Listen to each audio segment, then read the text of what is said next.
திருச்செந்தூருக்கு நீங்கள் புறப்பட்டு வருகின்ற பொழுதே முதல்ல வீட்டை விட்டு கிளம்பும் போதே நீங்க மனதார நினைக்க வேண்டியது குலதெய்வத்தை, அடுத்தாப்புல விநாயக பெருமானை.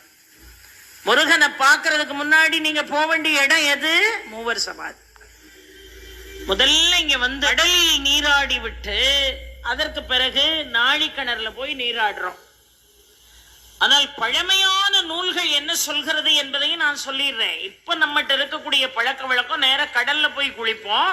கடல்ல குளிச்சுட்டு நாழிக்கிணறுல குளிச்சுட்டு சுவாமியை பார்க்க வருவோம். காலத்தில் நம்முடைய மூதாதையர்கள் எல்லாம் என்ன செஞ்சிருக்காங்கன்னா, முதல்ல நாழிக்கிணத்துல குளிச்சுட்டு அதுக்கப்புறம் தான் கடல்ல நீராடுவாங்க.